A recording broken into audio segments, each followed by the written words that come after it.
welcome to the first ever live feed edition of the Bitter Jury podcast. I'm your host, Daniel Westoff, and joining me today, as she will every week throughout the season, is my sister, Sarah Westoff, the only other live feeder I know who's as obsessed with the show Big Brother in general, but also with just digesting, consuming, and being obsessed with all things live feeds. Sarah, welcome to the show. Welcome to our first ever special live feed edition of the show. How are you feeling? How are you feeling about the first couple of days of the season? The first couple days of the season have felt pretty long, to be honest. We are not content short, that is for sure. Yeah, that's very true. I know you and I are both big fans of Rob Has a Podcast network, but in general, Taryn's daily recaps. And I know today's recap was over 2 hours and it's only been like 36 hours total of gameplay. So one day in, we've got 99 more to go. I guess we're not like a day and a half in. So I'm looking forward to it. We're going to have some fun this summer. This is what I've always been trying to get to with these podcasts, you know, doing my podcast with Charles and Dalton every week. They're fun, but they don't see everything that happens on the show. And it's kind of hard in a 1 hour-ish podcast to try and I'm just thinking back to last summer. Like, do you remember when they did the splitting the house indoors and outdoors for a full week? Yes. And all of the stuff that happened in like a 4-day span to try and explain to Dalton and Charles what happened in that time window. It's almost impossible. So you almost have to have someone who's obsessed with watching the live feeds as you are to break it all down. So that's why especially with how sporadic the feeds were during that time of them being in that indoor outdoor scenario. Putting all the puzzle pieces together with someone who hasn't seen it is difficult. Right. Now you're bringing me back. Now I want to break down the wall yeller and the conspiracy that Big Brother rigged the game for Terrence to win that veto. But this is 2020. This is the 25th season we're talking about. So we've got a new cast of players. I've got a new co-host on here with me. So I'm excited to get this going. But all right, let's jump right into things. I just first want to start with kind of what are your first impressions of the cast now that you've seen them outside of the scripted intros, and that, you know, I found the premiere to be a little awkward with the amount of dead time there was in those competitions, especially that hanging one. But now that we've seen them off script and in the house for a few days, give me your just general, synopsis of what you think of the cast. I think that you can tell who walks in as a super fan and is a real super fan throughout the years, and you can tell who walks in and has watched some seasons but hasn't really dug deep into the gameplay or the strategy that it takes to really get there. The cast itself has been super interesting to me. It's a really good, diverse variety of people. So we are not short of conversations or anything going on in the house. There's a lot to talk about. So yeah, I'm excited about this cast. I think it's already started a little wild, so I'm sure we'll have a wild ride with it. I have trouble thinking back to, I'm not like the Big Brother historian, so pre-season 20, yes, I've seen most of those seasons, but I can't, quick recall them. So in my mind, I mostly compare when I'm watching nowadays to season 20 and onward. That's where my fandom, that's where I became a live feeder. And so that's why I know the most about those seasons. And just thinking in comparison to some of the most recent casts, I just really think this is a genuine group of people. I don't see the obvious asshole or even Jose from season 19. Was that his name? The guy who was wilding out first out of the house. I know there's no Frenchie who's going bananas, the first few days, we don't have a Jackson. Jackson, yeah, that whole 23 22 season was that had like that's like what I'm trying to say is this is the opposite of the season 22 cast where like that had like the Jackson Mickey and the other Jackson who were both like Mm-hmm. and just like a lot of Mm-hmm. people who felt willing to say, derogatory things without actually like sometimes I'm just like, do you people know you're on television 24/7 and Mm-hmm. like watching the live feeds this first, 2 days, everyone's been pretty well behaved. There hasn't been any like, yeah, you're gonna like it's the game. You're gonna talk crap about people and like and look for reasons to put people on the block and to create teams, but there hasn't been just like any out of the blue, like we're just gonna target one person like like maybe it's because of last season. Maybe this is a reaction. People saw how Taylor was picked on, that first week and really outcasted. Yeah. I've always hoped that CBS gets their stuff together and does some sensitivity training before they go into the house. That way, it's just like one last reminder before you go in. Like, hey, you're on national television. Like, behave yourselves. And so Mm. that's a long way of saying I think we have a pretty good group of people in the house, and it's been fun. Getting to know them. I struggle every year because every season at the end of the season I'm like I'll never like another cast like I do this cast. Like I Yeah. get obsessed with that group of people. I like you feel like you know them when you watch the live feeds like we do, and then when you get to a whole new season you're like am I really gonna These like new these guys. people? And I always say the timetable is like 3 to 4 weeks. When we get to about the fourth week, that's like when I'm like, okay, I know my people who I like, I know who I'm rooting for. Like I have a reason why I watch certain people. And so we're still in the early Friendship stages rooted. here. But we're gonna break it all down and get it to our initial thoughts, which I'm sure will change over the summer. But real quick, before we hop into just the general events of the last few days, and we're going to do a full cast breakdown of what we think of each player so far.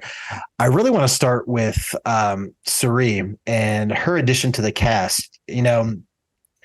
I I think CBS fumbled the reveal a little bit. Like we didn't even know that there was going to be a 17th house cast until there was like 8 minutes left in the show. Right before the commercial break, they show the back of her head, and I'm like, in my head, I'm like, I don't recognize this player. Should I be recognizing this player? Because I don't watch Survivor at all. I think I saw season one on DVD from Blockbuster way back in the day.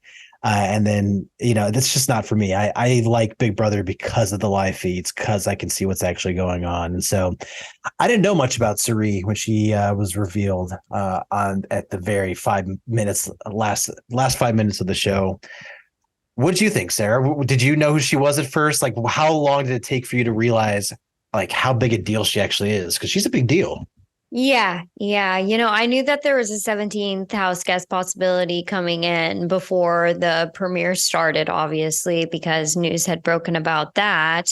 It's so funny you mentioned this because I don't think Julie Chen anticipated the hanging holding competition lasting as long as it did. I mean, Well, let's get one her thing straight. commentary, the Julie Chen entire doesn't know anything that's going on until she shows up to set like 20 minutes before the show. But the producers also did not expect that, I don't think. No, no. I mean, even her commentary, she was like, "Wow, this is taking some time," you know. Yeah, I think she was And prepped for like a minute and a half of silence to like pepper in, and when it got to be like 4 to 5 minutes, she was like, "Crap, what do I say now?" yeah, it is just classic premiere night timing issues to where production has literally done so much. I mean, did you see the fortress they built out there? Those I house know. guests are not going to be able to go outside for days. I I know. mean, And the fortress they built, and then the games were just so like, I we've got to get to the have not room before we even start we'll get to all discussing. that, but there's one thing you're missing that I need you as soon as we've been planning this for years, but I need you to watch Canada Big Brother at least one season, and I've always recommended season 10. Yeah. We've been waiting for it to drop on Paramount. It's been now 3 years and still waiting, but Charles and I always say like it's not even like in the same realm, like same universe of competitions. Like what Big Brother US does is like step one of 10 for a Big Brother Canada competition. Like Canada goes hard. And then you see America come in and they've got, like you said, they built this fortress.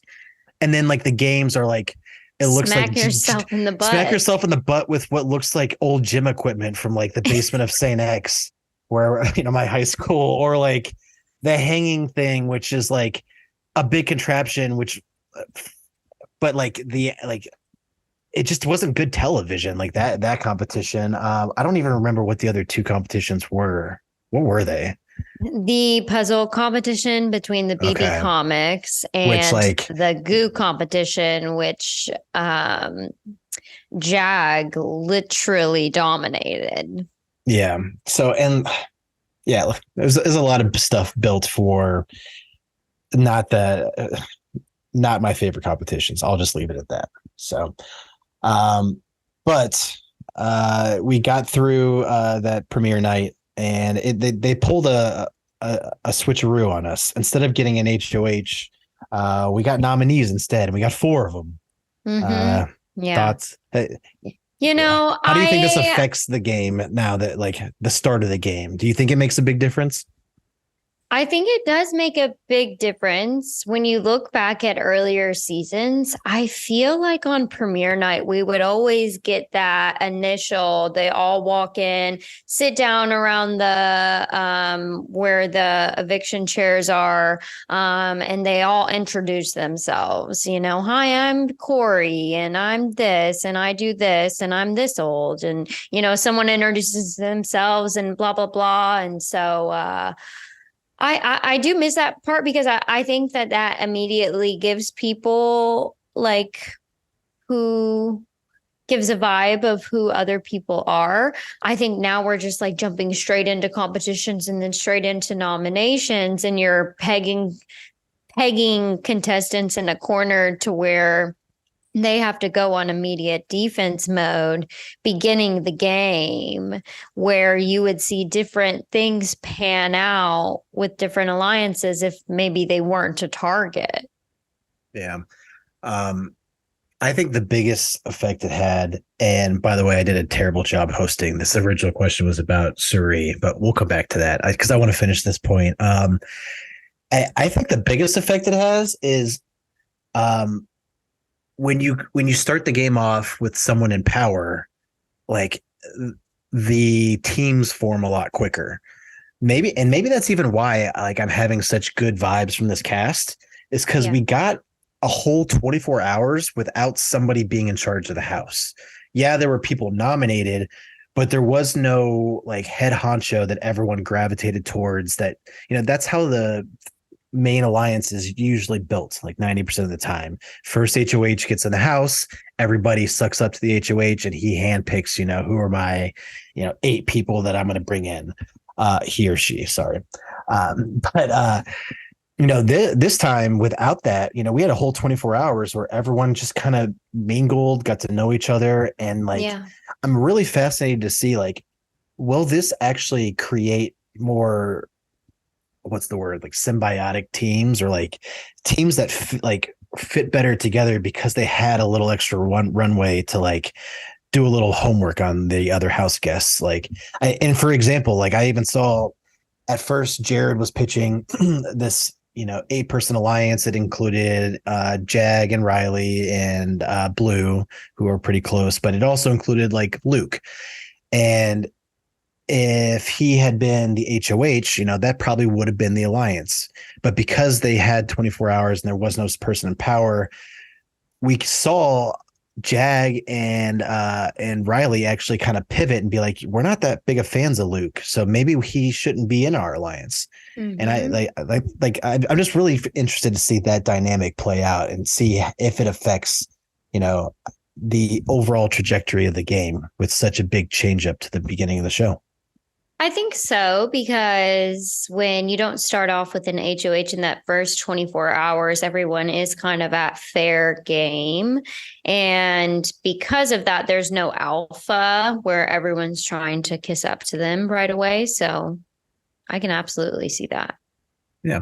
But to bring it back to the Suri conversation. So did you know who she was? Like, did what kind of homework did you I do to figure it out? I knew who she was. I had talked with a couple people previously about her being Jared's mom. Obviously, we saw her in the intro take of Jared. And Richard gave her a big shout out on that premiere pod we did, the draft. So yes, yes. So it was so funny. I'm sure CBS jumped at the chance to have her on the show if she was willing. And I'm sure she was willing because her son will also be there, whom either gives her and them a better chance of winning, essentially.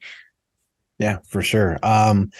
Well, two things off of that. First, I just want to clarify how big a deal she is. Not having any Survivor background, and I know you don't watch much Survivor either. I had to go and watch some other podcasts do their recaps of the premiere to really get an understanding of how big a deal she is. On the Rob Has a Podcast premiere night episode, they were claiming like this is basically like if inversed, if like Dr. Will or Dan like went to go play Survivor. Like that's how big a legend of a Survivor she is. I mean, let alone just saying that she played 4 seasons, that should give you a clue to how big a deal she is. They don't keep inviting you back that many times. If one, America doesn't like you, and 2, you aren't good at the game. So I think that speaks volumes about her. I mean, Taryn gave her like a 50 or 60% chance of winning the game, which is I was shocked. Sounds insane, but I mean, he may know. Well, if it's not based off of her gameplay, which I can't speak on, the other point I was going to make off of what you had just said is that having someone in the game with you that you can trust 100% is the biggest advantage you can possibly have when playing Big Brother. Like when you're in that house, you're constantly fighting paranoia. Like, can I trust this person? Are they double playing me? Like, am I just being used and I'm the pawn and actually they have a better alliance? Like, until you find that person you can ride or die with, which is why people always look for that final 2 deal early, like Tyler and Casey. And I don't have any more off the top of my head, but like that ride or die mentality can get you so far if you can have someone to trust. And if it's family, like, of course you're going to trust them. They're not going to backstab you. Like, you think Jared's going to vote his mom out over Felicia? Like, no way. No. So, and on top of it, if others don't know, Jared and Suri have kept their relationship a secret in the house. The only person that knows is Izzy. And I think that's because from what I've heard, Izzy has a history and background of watching Survivor. I think she put 2 and 2 together right away. And so they know, and they're the only person that know in the house. They've kept it a secret otherwise. So thus far. If you were watching the premiere episode, we saw Izzy pull Jared aside and have a conversation. They were kind of doing like a little pinky promise. So everyone was kind of guessing that's what it was. And we found out watching the live feeds that, they did know about the relationship and they are going to keep it a secret. So only 3 people in the house, Jared, Suri, and Izzy, know about the relationship. I'm actually surprised because there is another Survivor connection in the house. We talked about it on the premiere because Richard is our Survivor expert, apparently. But Corey, his brother, played on Survivor. I don't know how good or bad he did. I don't know how famous his brother is. But if your family member played Survivor, like, you're obviously going to know who, the Dr. Will of Survivor is. So I'm surprised that he didn't recognize her son, because I'm sure that they go to those Survivor events and you bring your family members, like every summer. I know Big Brother invites cast members back for a big player party, alumni party. They bring family. So I'm sure Corey has been at one of these Survivor get-togethers that Suri's been at. Jared was probably at some of those too. But that's kind of a guess. So as of now, he's shown no cards that he knows. So what do you think? Does it look obvious? Like, how To me, I don't see how they don't see it every because time I look at Jared, I'm like, he I looks just like see her his face. Yeah, the mom. faces are so Yes. similar. They look so much alike, and when they stand next to each other, you can tell that they're related. So I'm shocked, especially by some of the more analytical people in the house, like I mean, Heisem they got a lot and going on. It's the first few days. Like, I'm sure after like, 2 weeks when they're really, really bored, yeah, they're gonna start putting one, two, three picking up things together. mannerisms. But I Yeah, just know like if like say our dad and I were in the house together, like we stand the same way, legs apart. Like people would be like, you all are related, and I'm just like, that actually was on my list of things to bring up here, and so I'll shuffle our order a little bit. Uh, how do you like? How do you think they're doing? How did I want to phrase this? Not how they're doing, but like, how do you prepare for having your mom in the house? Like, I guess here's my question. Have you heard in either of their answers when they talk about their, like when Jared talks about his mom or she talks about her son, how are they doing it? Because I haven't really heard any of those conversations. I've heard him Mhm. bring up his mom once. Um, but and she mentioned like that his mom was like a dental assistant, which Suri is like a nurse. So I guess that's kind of similar. But I would just have trouble keeping that story straight. Like I'd Mm. be talking about my mom and they'd be like, oh, that's weird. Sari has all the same things you just listed for your mom. Like, like that'd be a really I hard lie to keep straight. And I don't know if Jared truly anticipated her coming on the show, to be honest. It could have been something where he was already sequestered. They reached out to her and then she's on the show. So they never had any sort of no, inside convo. I don't think that's true because we would have I feel like unless we missed it in that 3 hour gap, there's a 3 hour gap. And obviously like the cameras Hmm. aren't always on Suri and Jared. Yeah. So maybe they had conversations at another time, but there have been and I'm pretty sure I didn't see it, but Taryn recapped the first conversation Jared and Suri had together in the house. And I think if what you were saying is a scenario that he didn't know, that first conversation would have been a like, WTF, what are you doing here? Right. Rather than a hey, here's what's going on with my game. You know what I mean? So basically, with Jared and Sari, they had a conversation because Nicole and Kirsten and Sari were in the beginnings of forming some sort of alliance. And when Jared came to his mom, Sari, he said that he didn't have a good feeling about Kirsten.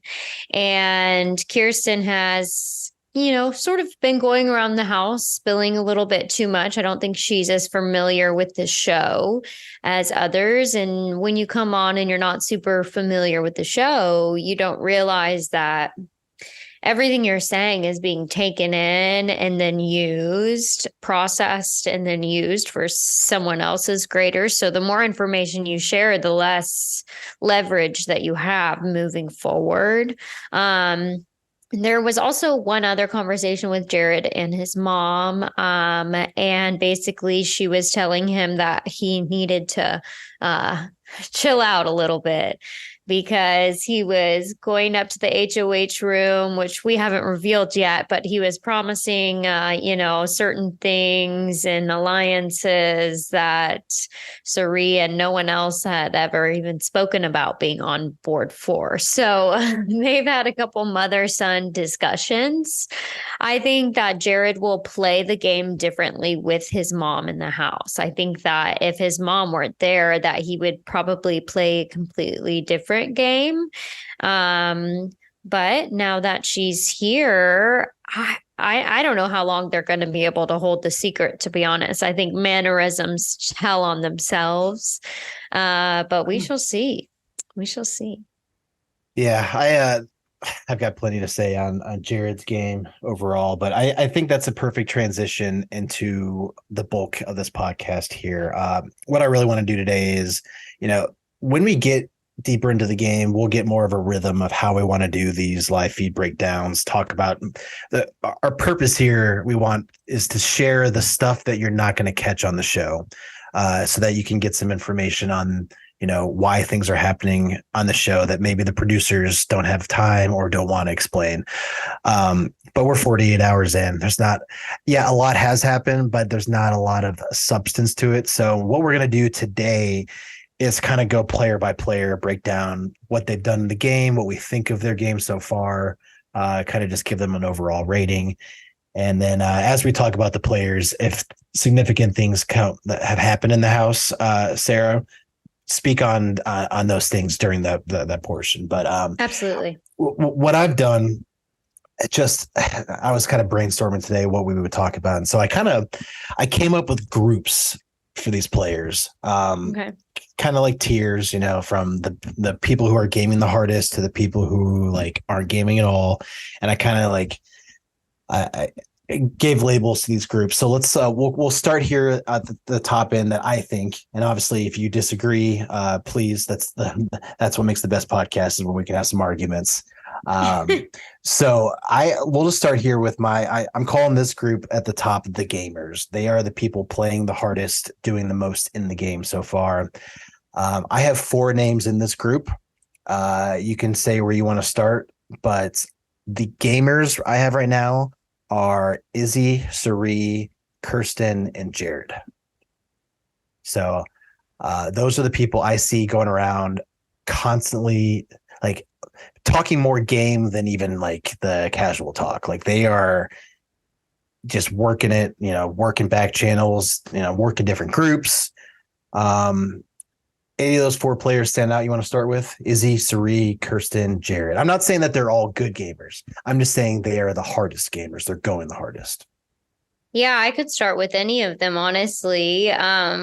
We can start with. Well, you know what? Let's just Sari, because we kind of already talked about her. So let's just, I put her on here because she came in with a reputation and she's kind of living up to it. Like night 1 was already starting to create what's known as an onion alliance, where you've got a core set of members who you will go the farthest, and they all bring in extra people who don't know that they're not in the core, so that they can be cut out first, but they're on your team while you still need the numbers. So she's already building that. She's already got a number 2 with Felicia. She's got a secret real number 2 with her son. She's, leading the charge on certain people not being trusted, and trying to build other people into her group. So I think she's done a pretty decent job so far. What are your thoughts on how she's doing as a gamer? I think that she's played clean thus far. I think that if anything were to take her down, it would be the people around her. She's very skilled at bringing people together and coming out as the winner. But the people that are kind of being surrounded around her right now are in various varying positions, specifically Kirsten and Jared and Izzy at this point. However, I think that no matter what, she's going to be able to find her way into the big thing. And she will probably be controlling most of the house at some point. Yeah, I think what she's really good at is she has that ability to make you this isn't I call it the Alex Ariza effect, which no matter what the person you're talking to is talking about, you can just through your facial expressions and the questions you ask back, make them feel like they're the most important person in the room, and just make them feel like you're fascinated with the topic at hand that they're talking about. And that immediately ingratiates you, gives the person good feelings about you. And just if you do that enough times, whether or not you form an alliance with that person, you're leaving a good enough impression that you don't come off as a threat. Mm-hmm. And so I think that's what she's really good at. It's I was watching right before we came on here, Corey was a bit of an outcast this week, Now he's since righted the ship a bit, but still doesn't have like a bunch of friends in the house yet.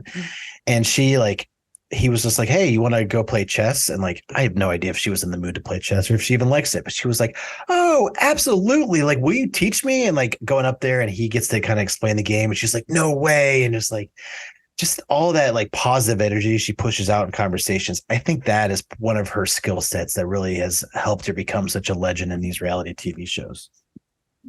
I think so too. And I think she knows how to handle people really well, especially with her fandom. I think Corey earlier was coming to her and was a bit of a fan at first, even was opening up to her about not treating her like a real person at first. So she definitely has that that fame face all over her, and I think that works for her with a lot of people. For sure. And since we've already mostly talked about him, but a couple more points I wanted to make. We'll go to Jared next in this group of four and the gamers. I see Jared also being similarly skilled in conversation. Like he has no trouble sitting down with anybody in the house, whether it's his mom or Felicia or the redneck Red. He sits down and instantly has great conversations, finds a way to make the person feel interested, and just again gives off good vibes. People seem to gravitate towards his energy, but he does do a lot, and I think maybe that's the inexperience. This is his first reality television show. He doesn't have 4 seasons of Survivor like his mom, but you can see that like he gets some skill sets from Suri, like that the people person like attributes. He has those. It's just about reining in some of the overzealousness, going out there and talking about, he was talking to the HOH and trying to pitch an alliance. And he was like, yeah, like you should include Suri. And if you do, you'll automatically get Felicia and Izzy because they're really tight. And that's like, Suri, I think you mentioned before, pulled him aside and was like, hey, like quit talking about my game, like chill out a little bit. And it's like, if he can learn to close his mouth a little more, then I think the rest of his game is super solid from a personality, person standpoint. We'll see how he does in competitions. If he's got any muster for the competitions, I think he'll be a really a powerful player in this game. Will go pretty far based off his mix of I guess if he learns to rein it in a little bit. I'll end it there. Yeah, Jared, as it was put today on Terrence's podcast, is an active but messy player. And he knows how to get in there. He knows how to make alliances. He knows how to talk. But sometimes he can put the cart before the horse. So it's a good thing that his mom is in there because she can kind of rein him in a little bit and say, Jared, like you've got it all right, but you've got it all wrong. But I do think that I'm looking at this sheet, and I feel like out of all the guys, Jared necessarily wouldn't be maybe the first person that would be questioned to get rid of right away. But I think that if he gets too ahead of himself, he could. He had a conversation with Red earlier. I think it was yesterday or last night, but he was talking to Red, starting to bring up a little bit of gameplay. And Red told him, hey, it's too soon to talk about gameplay. So he can get kind of shut down in those ways. And I'll talk about how I think that affects Red's game when we get to him as well. But with Jared, I think sometimes his words can get a little bit in front of him. Yeah. But I mean, that's something that we're 2 days in. He can clean that up still. So I think he's still sitting on pretty solid ground. I mean, he was a nominee, and I guess you know what? We're not playing coy here. This people are here for spoilers, so let me go ahead and just get these things out of the way so we don't have to just dance around them. Um, we knew from the episode that the nominees were Felicia, Jared, Kirsten, and Corey. Corey also got sucked into the nether region or something, and we don't know what happened there. He claims that they just like he was gone for an hour, so he just got a late start to meet everybody. But there's speculation that he has a power. I don't. He's shown no indications on the feeds that he has. But to get the spoilers out of the way, they did have an HOH competition. Riley won the HOH competition, and then earlier today they had a. Do you call it a nomination ceremony when you're not nominating, you're unnominating? I guess it's an unnomination ceremony. But they took from the 4 nominees. Riley's job was to take 2 people down. It was until like early this morning, it was looking like she was going to leave Corey and Kirsten up, but Corey did some really good work last night and this morning. And so she saved Jared and Corey, leaving Felicia and Kirsten on the block, with Kirsten being the target.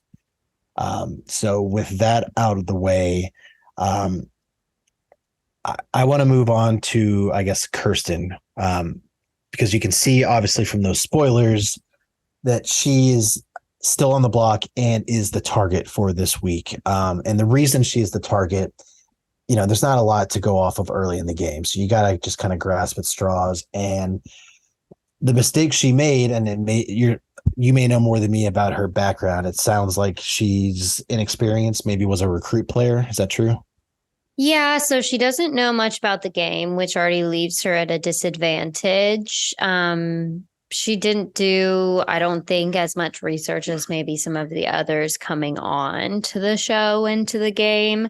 So yeah, I think I wrote down her opinions and ideas are rubbing people the wrong way. I think that she is a feelings person and she just like tells everyone how she feels. She even said something about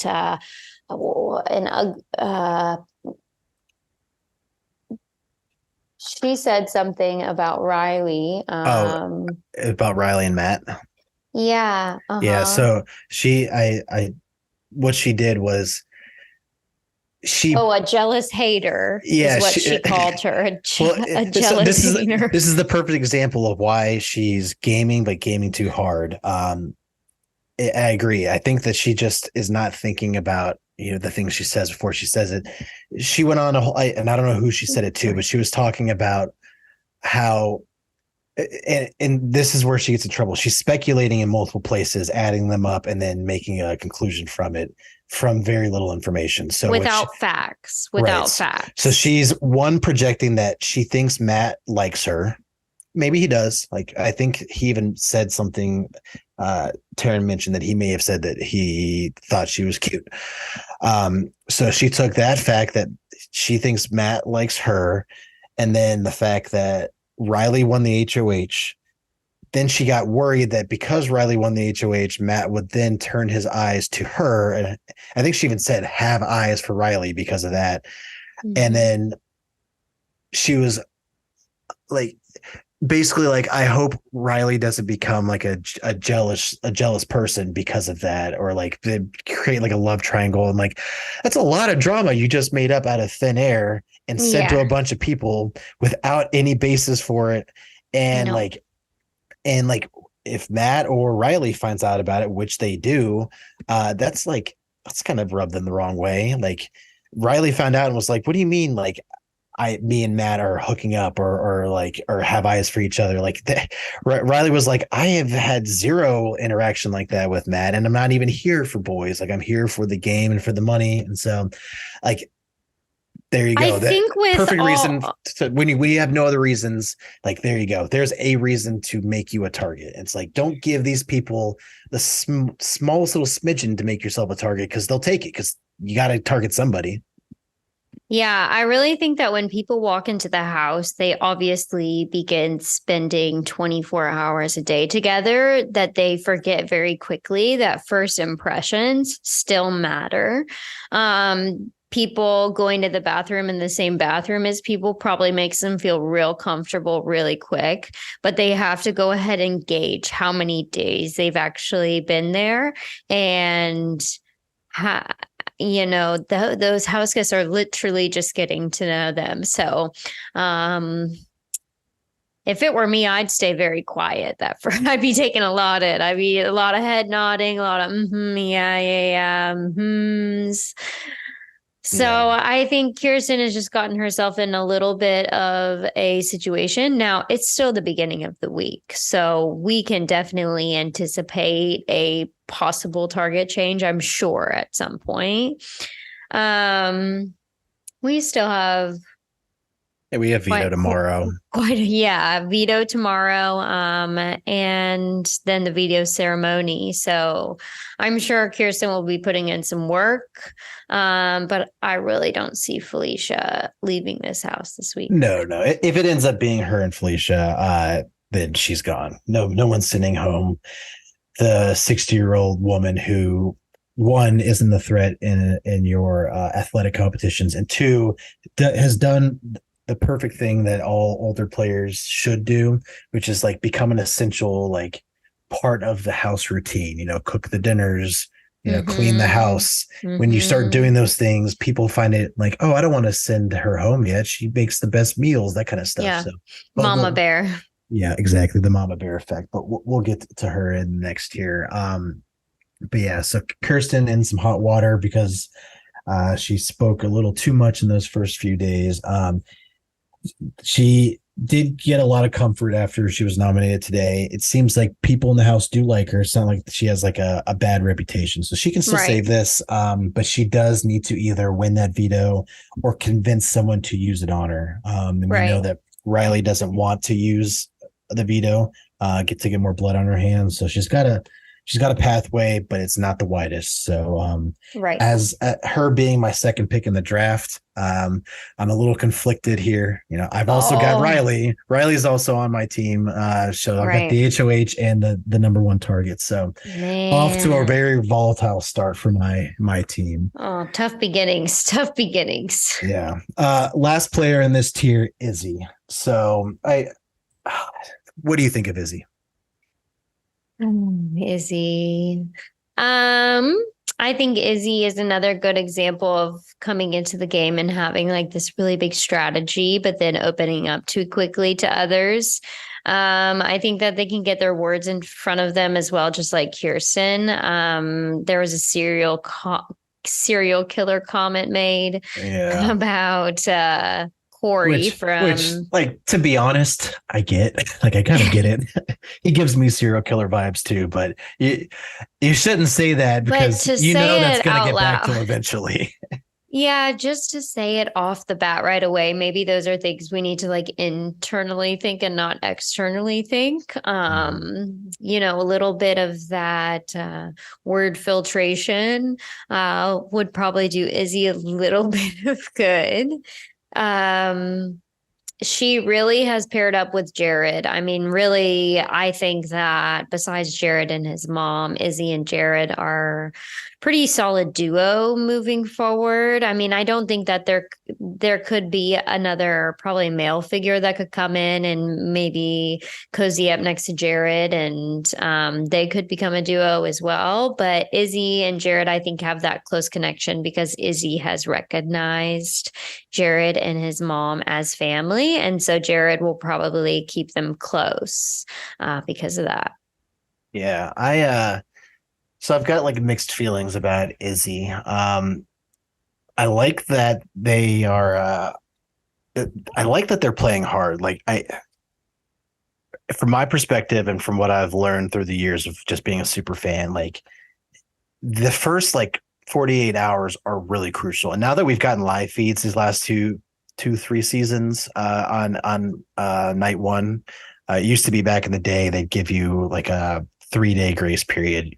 The show would premiere Wednesday, but they actually moved in like Sunday or Monday, and so they had 3 days to get used to the cameras, and we would miss all of that like initial bonding and initial alliance forming. So I think last year was the first year that they turned the cameras on the premiere night, and then and then this year we're seeing the same thing where like you you just got to be doing something that first couple days. If you're sitting there, if you're not talking game, then you're probably being left behind. Like if because by the time we get to that like day 2, 3, like you usually have whatever the big alliance is going to be, it's like 60-70% of the way there. Like, yeah, maybe they'll swap in 2 or 3 people after learning some more stuff about their housemates. But so I do like that that they're so active, Yeah.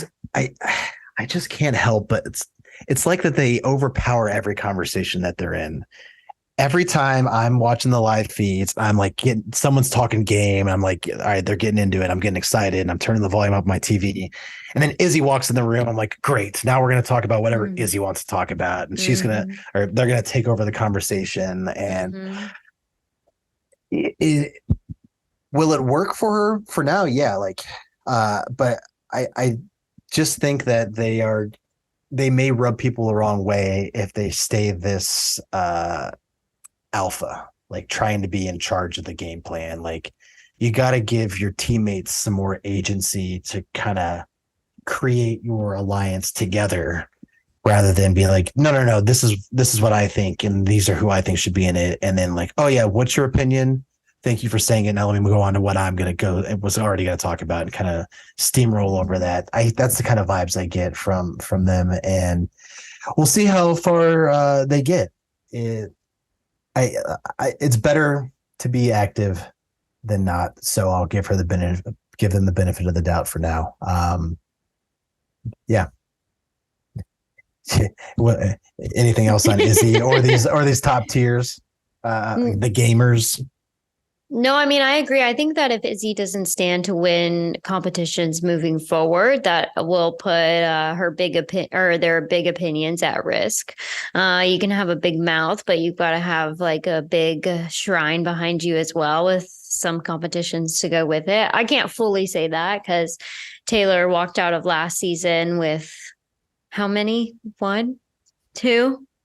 I think 1 veto maybe. Yeah. No, sorry. One had a household, and when she was head of household, she crapped the bed. So yeah, competitions don't necessarily make you the winner, but they do give you that ammunition when you do have those strong opinions.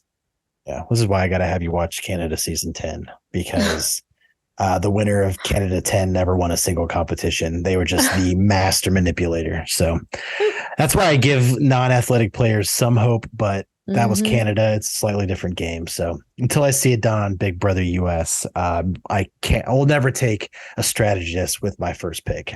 So yeah. All right. Next group of players I have, we'll go a little quicker here because otherwise we're going to be here for 3 hours, but I call this tier, you know what, rather than go player by player, let's just talk about them as a whole, because most of them are forming an alliance together anyway. So I call these people dipping their toes into strategy. So they're gaming, they're just not gaming hard. And this group is Riley, Jag, Blue, America, and Felicia. Basically, the reason I said they're basically one alliance is because Riley, Jag, and Blue are like a core 3 right now. They're pulling in America to probably be their 4th, and that's going to be like the core of some onion structure. And then they'll all go bring in other people.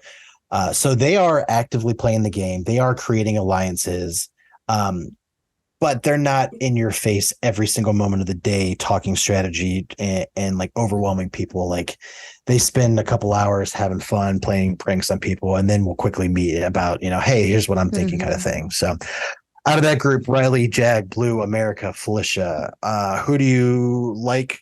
Who do you think's playing well? And just an impression of these 5 players. I think America feels pretty level-headed right now. I think that she is, like you said, dipping her toes in, but not full force. I think that could definitely work for her in the game. So I think that she's playing well on that end. She was even she killed that competition on the live show, so she could be a threat for comps. She could be a massive threat for sure. And she might be able to carry that team of four with Jag along with her. Those two people seem to do well in competitions, despite their maybe athletic look. But And Riley won HOH, and it sounded like it was some sort of endurance, like they were hanging on a wall, is what I've heard.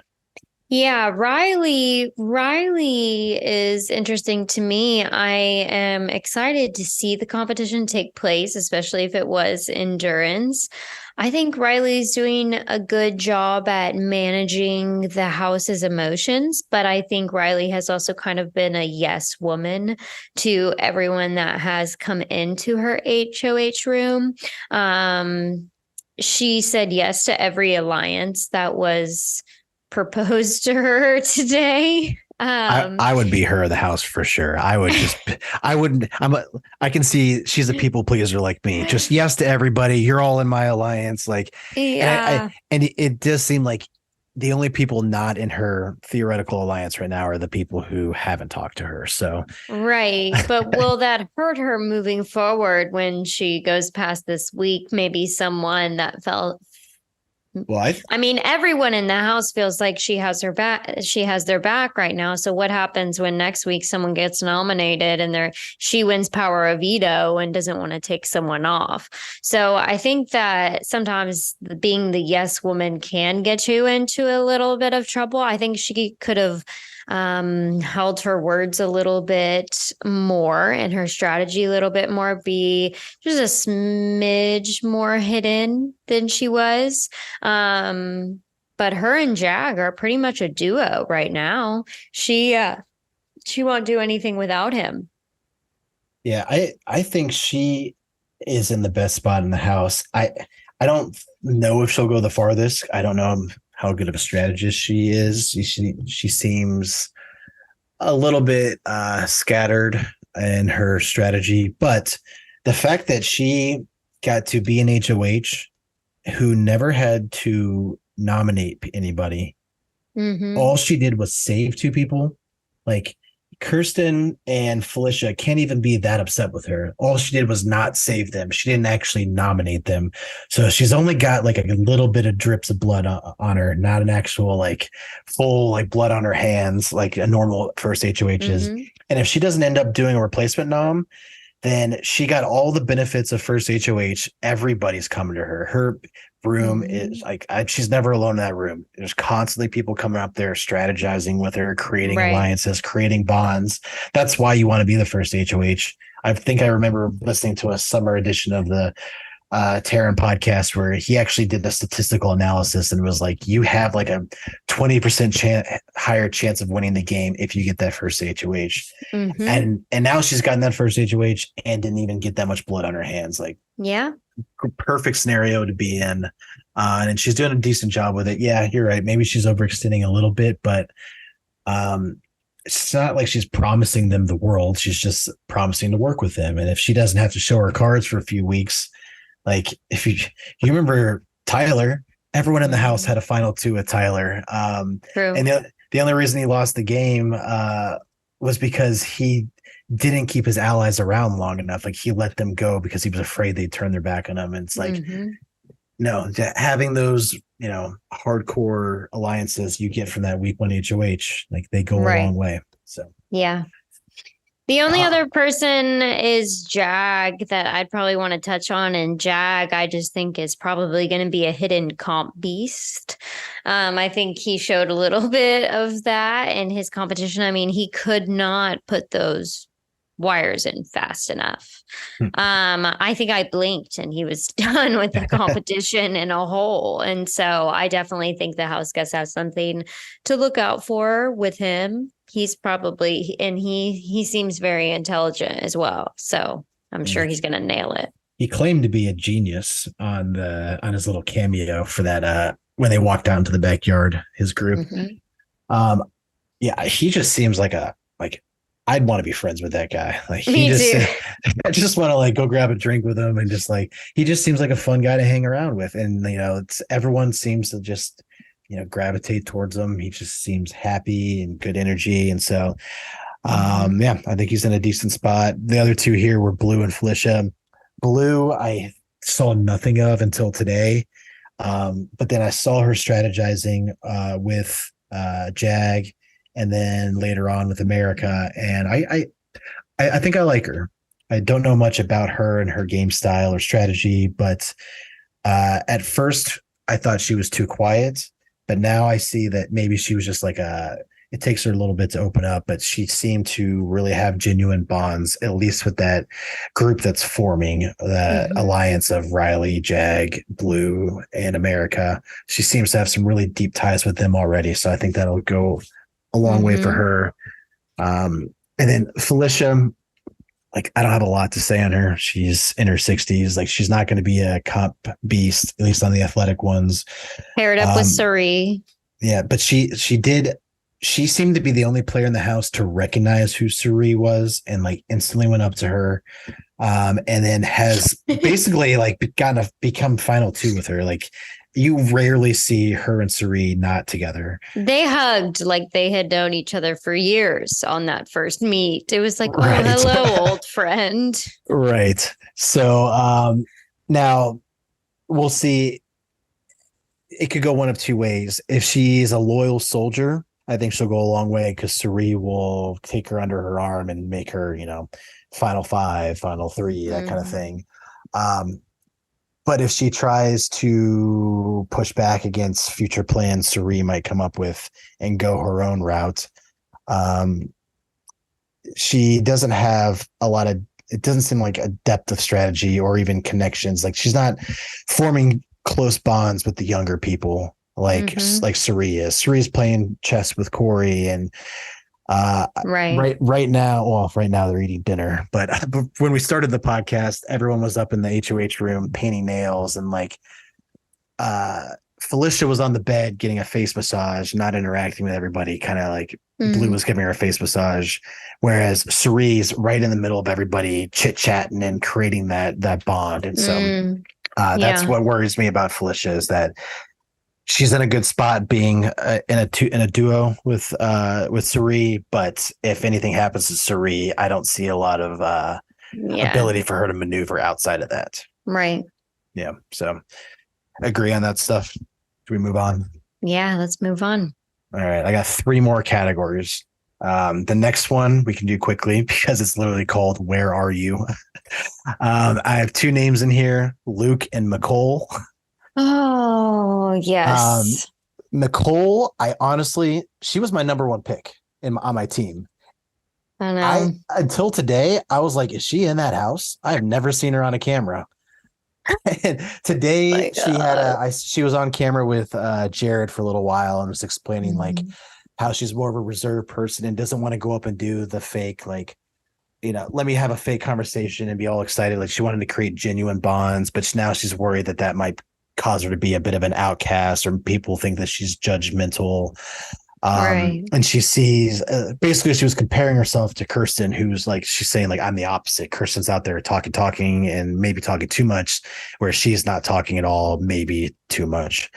And then Luke, again, someone who I've seen him on camera. He's not talking much. He's kind of just walking around, kind of goofy. Like, I always think from the upper angle of the cameras in the house, he kind of looks like Kyle from the back. Like, I almost Kyle from BB24. Yes. And I don't mean this in a derogatory way, but it's almost like a crossover between last year's Kyle and did you watch Jeffrey Dahmer on Netflix? With the like, if you were to cross them, Jeffrey Dahmer from Jeffrey Dahmer Netflix and Kyle last year, which sounds terrible, but that's what I get from Luke. And he hasn't talked much, so I don't have a personality to attribute to him outside of he's worked out a little bit. And I heard him tell a story about falling off his bike as a kid right before we started the podcast. Do you know so those 2 players, do you know much about them? Like, have you seen them at all? McCall, no. I know they're calling her Mimi, which I'm fine. Or Mimi. I mean, I kind of like Mimi. It's easier. Mimi, like, literally not at all. I have like not. I was like, is she in this house? I was like, I swear like Daniel picked this girl. Like, I know Political she's consultant. I'm like, here, you're going to be a chit chatter. and Luke, I haven't really seen much of him either. The only thing that I've heard is that behind closed doors, some people have brought up his name because of his lack of talking and opening up and things like that.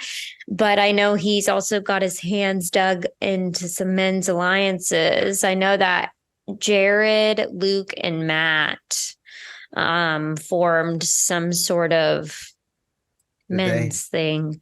They were working out when we were starting, and I could tell like they had a little thing going on. It was literally Matt, Luke, and Jared in the workout room. Everyone else was up in the HOH doing nails, and those were the three buff dudes. Like, we're not doing our nails; we're gonna work out. Right, right. And I don't, for when it's the first, I'd say like 4 days, I don't necessarily count any of those first alliances as actual alliances until they actually settle. There's no real point to start naming names and talking about them, because in probably 6 hours time they'll be Brand gone, new ones, or new.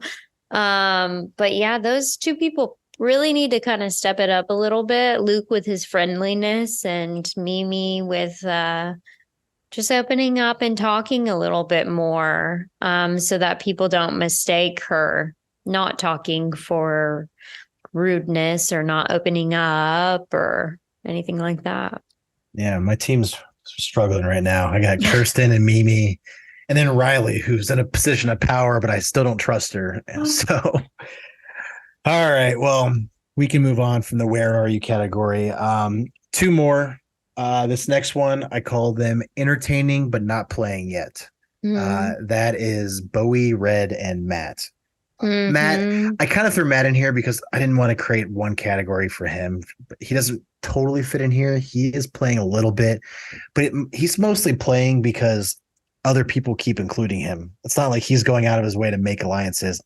He just kind of has, as Charles would say, the pretty people effect of just like, oh yeah, Matt seems like a good dude. We'll throw him into our alliance. Like, oh, why do you think he's a good dude? Oh, because he's buff as hell and he's an Olympian athlete. So but also in this is Red and Bowie, and like both of them, everyone seems to like. They are entertaining, they're chit chatty, everyone's having conversations all the time. They're just not really gaming. They're not really, I haven't heard them really included in any alliance. I'm hearing people say don't trust Red, which I'm not sure where that came from. So that specifically came from, I think, Red and Jared's conversation, because Jared approached Red and started talking a little bit of game yesterday. And Red told Jared, hey, it's way too early to be talking gameplay. So Jared has kind of gone around the house telling other people like, no, Red, like, already told me like he doesn't want to talk game. So that has really turned a lot of people off for Red. You should never in the Big Brother house tell people that that you don't want to talk game. I heard Jared, Felicia, and Sari were in the pantry today talking about this exact conversation, and Sari was basically like, Jared, that's just code speak for I don't want to be in alliance with you. So this is me pulling out. Like, if someone tells you I'm not ready to make alliances or it's too early to talk, whether or not you really mean that, it comes off to the person you're talking to as I just want to get out of this conversation without committing to you as an alliance member. To me, it immediately puts a target on your back. And for Red, I think that's exactly what that did. It's one of the golden rules you learn as a super fan. You just always say yes to alliances. Always. Like, whether or not you mean it, you just always say yes. And then you figure it out later. Figure out how to lie your way out of it later. I think that Red is used to running the roost. And so whenever it is not in his hands, I just don't know how well he'll do. Bowie in the same hand is doing okay, but she's not putting in her best efforts. Like, she went up to the HOH room with Riley today and she was like, yeah, I would just come to like, see if we're all good. But at this point in the game, you really need to be elaborating more on that. Like, these people want to know who you are. This is how you don't become a target moving forward. And if Bowie had stayed just minutes longer than she did, then she would have been included in an 11, possible 12 person alliance. Because Riley says yes to everybody. So all you have to do is be there. Exactly. And so because she left, she missed an opportunity. And that's the other thing in the Big Brother house is you can't feel like you're just walking on a bunch of toes when you walk in there right away.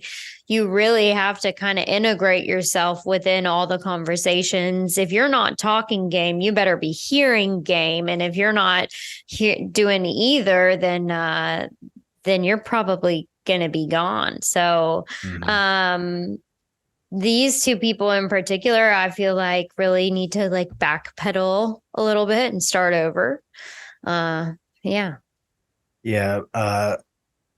Bowie, maybe it's because she's from Australia, maybe hasn't watched the US version. I've never watched the Australian version of Big Brother, but from what I've heard, it's not as competitive. It's more of a just like reality show that has some interesting competitions so that you can figure out who gets the nice meals and stuff, but it's not like a cutthroat week by week elimination. It's more of like a reality TV show with some sprinkled in competition. So maybe she just doesn't understand fully how the game works yet. And then when she gets into the game, she'll be better.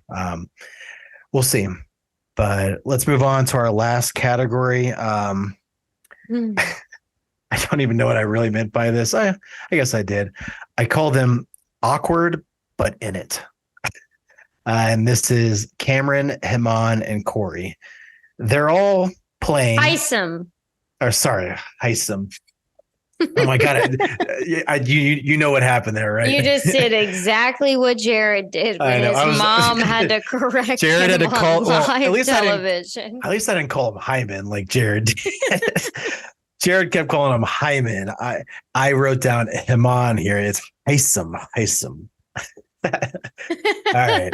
I mean, I'm literally going to change this letter on my outline so I don't do it again. That's going to be a segment on the show for sure. Like that's one of those fillers before they go to the backyard for the competition. When your mom has to correct you on that. Yeah. All right. But back to the category. Awkward, but in it. Cameron, Hissam, and Corey. They're all playing. They're all so they're not just like chilling. They're doing stuff, but they're like their vibes are off. That's the best way I can put it. Like, yeah, Cameron. I know Izzy. They called him a serial killer vibe. Corey. No, it was Cameron. I thought. Was it Corey? I could have sworn it was Corey. All right. Well, then, if you might be right. But to me, Cameron gives off serial killer vibes. And I can say that because I'm not in the house. He just like, it's like my worst fear. It's like if I always imagine myself going in the house and then like that first 24 hours, if you get outcasted, like how do you get out of that? And I think maybe not all three of them. Hissam wasn't really outcasted. He's just is doing his own thing. And I'm not exactly sure where he falls. So I just threw him in this category because to me, he's awkward, but in it. But he's more accepted by the house than Corey and Cameron. Corey is outcasted, one, because he showed up late because he lost the competition. And then people were suspicious that he had a power, thought he was lying. And so they just thought he'll be an easy target. We'll get him out first. And so he kind of was outcasted on purpose, just kind of like, we need a target. You fit the target. He did a really good job of talking himself off the block. He went up to Riley last night, late in the night.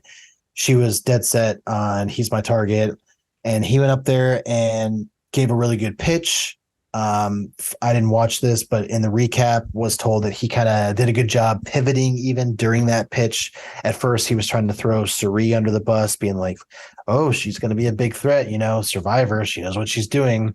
And when he heard Riley kind of give him back but I love Suri and Felicia. Mm-hmm. Like I just love them so much. He was able to pick up on that. And instead of, bulldozing through with his pitch, on the fly pivot and be like, oh, well, then in that case, why don't I throw this other person under the bus? Did he pivot to Kirsten?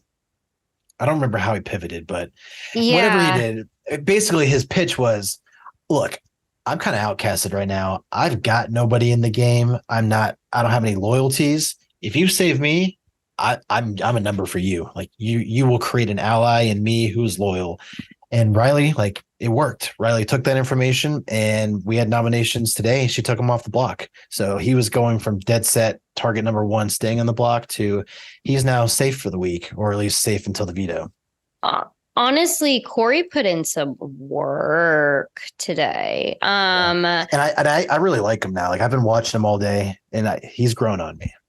I agree. Earlier in the day, Jared was having a conversation with Riley, and Corey came in and interrupted their conversation. And he just was like, "Oh no, I'll come back later tonight." He probably shouldn't have like left Jared in like that long, but I will say that when Corey was in there, I mean, he can talk himself off a wall, that's for sure. And his pivots in the conversation, what he was doing was every time he felt like she was leaning one way, he started leaning with her. So she constantly felt like, oh, like he agrees with, everything that I want to do moving forward. And so I can trust him. It was definitely some good work that he put in. He essentially saved himself with that conversation. He's lucky that he has the HOH that he does have this week, because some other people may have treated that conversation a little differently. Definitely. But I think he used that to his advantage this week for sure. Yeah, like Taryn said on the pod today, that pitch almost never works, especially when you're that strong of a house target. But he got lucky, and Riley's the HOH, and she's pretty persuadable. So, but Cameron, he was kind of outcasted, and mostly because of like his personality. I think like he just he couldn't find a groove that first 24 hours. He kept going to groups of people, and like he'd be in the conversation, but he never got past that like stage of the small talk to where like when the room starts to dwindle down, you get smaller, people start turning towards game because they like you and they trust you, and he just couldn't get over that hump. And so he kept just being there. He's not like sitting by himself in a corner, but he's not ever involved in the important conversations. And so he did also benefit from Riley being the HOH. It sounds like he planted his butt down in the HOH room last night and just stayed there long enough that he kind of just got grouped in with everybody. So I don't know how I feel about his game right now. I don't see a lot of promise strategy wise or like people person wise.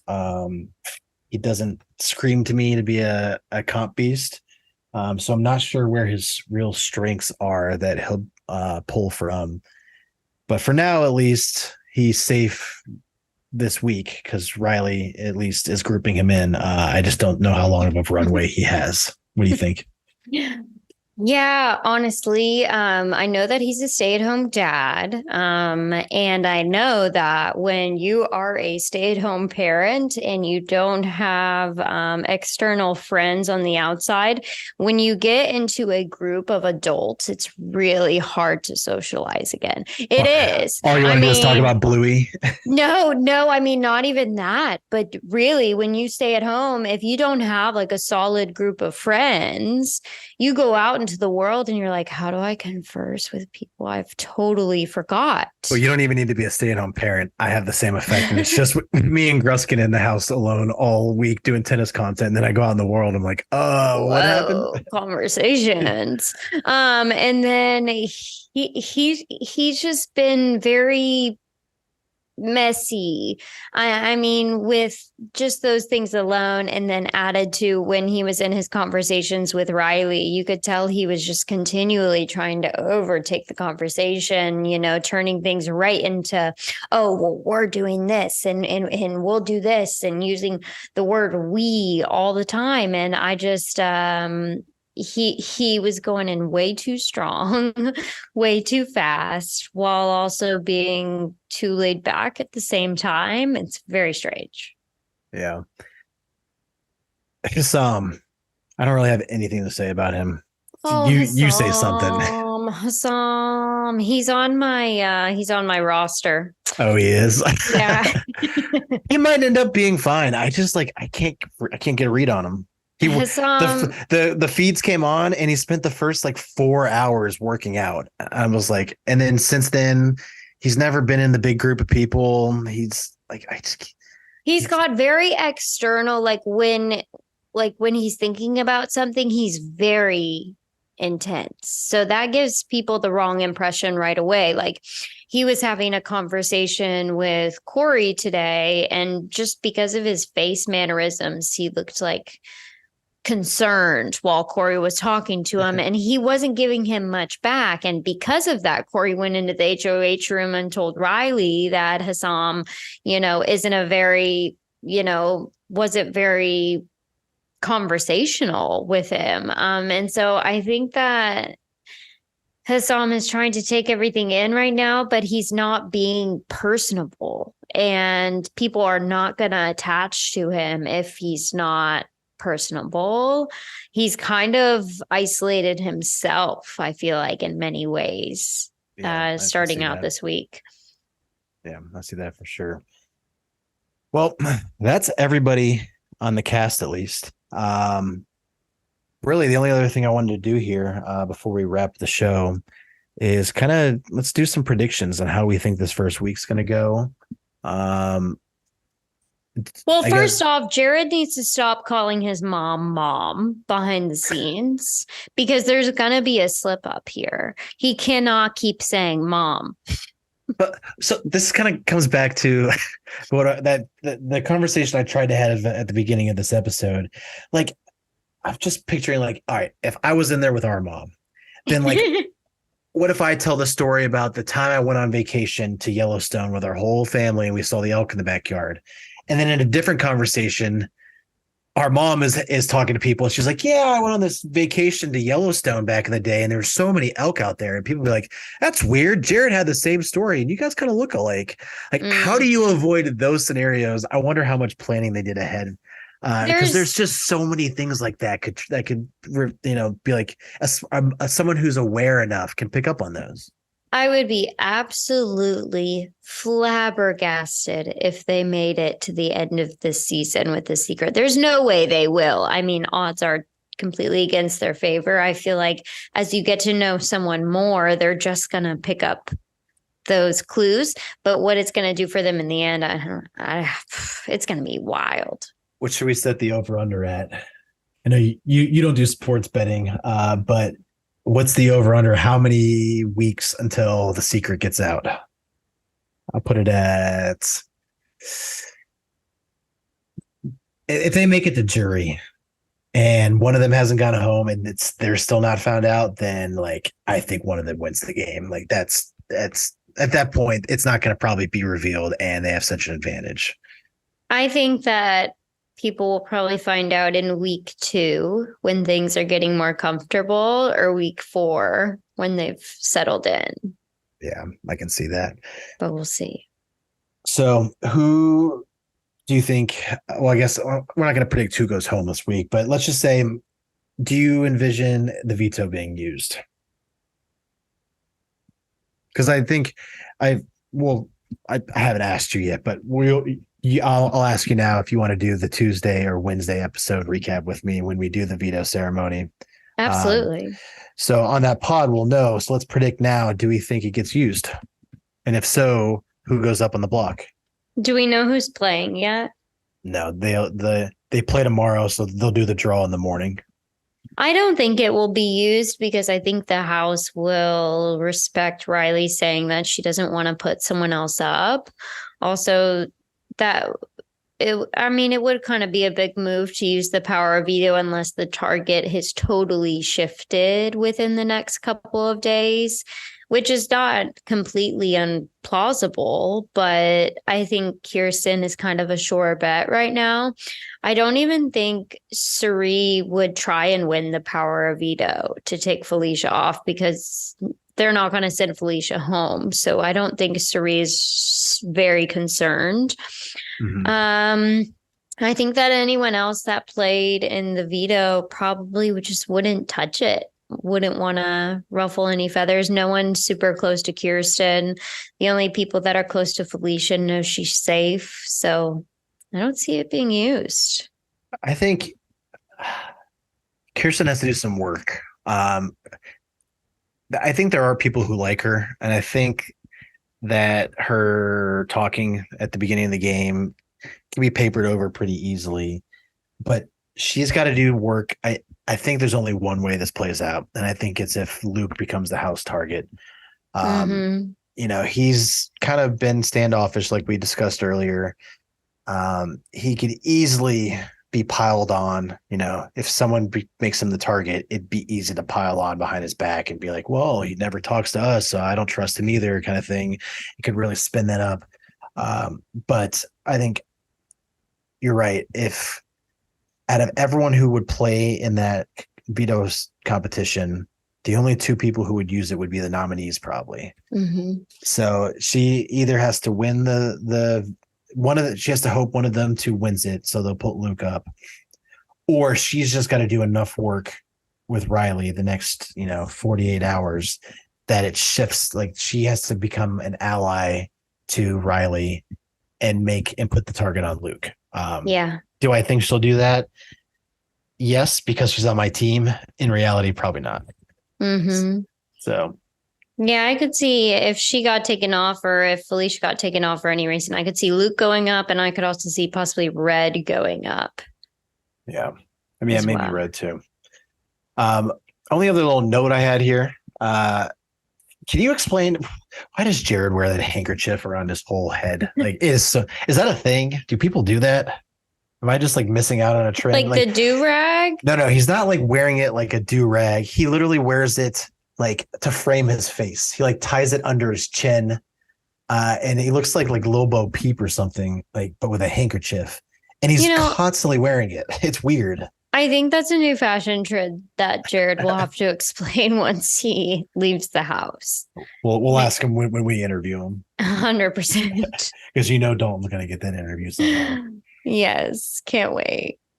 Any final points from you? Anything you want to bring up?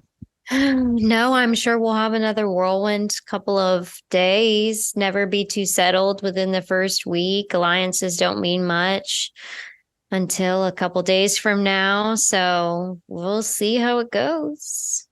Well, if this is any indication, hour and a half for our first live feed breakdown, and we only had 2 days of randomness to go through. So I think this is going to be a lot of fun this summer, doing our geeking out together and breaking down all these feeds. So yes, I've had fun. I'm looking forward to many more hours of these discussions. But thank you, Sarah, for joining me.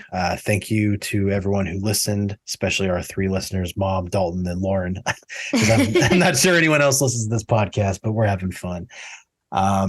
And like I said before we started the show, I'm done with intros and outros. I suck at them. So everyone, thank you for listening. We'll be back next Friday. Look for us on the Tuesday show, the Wednesday show, breaking down that episode. I'll be back with Richard and Charles on Monday to break down the Sunday episode. And of course, we'll have the original OG crew, me, Dalton, and Charles, breaking down our Thursday episodes all season long. So we'll have plenty of content for you all. I'm looking forward to it. Thank you for joining us, and we will be back soon.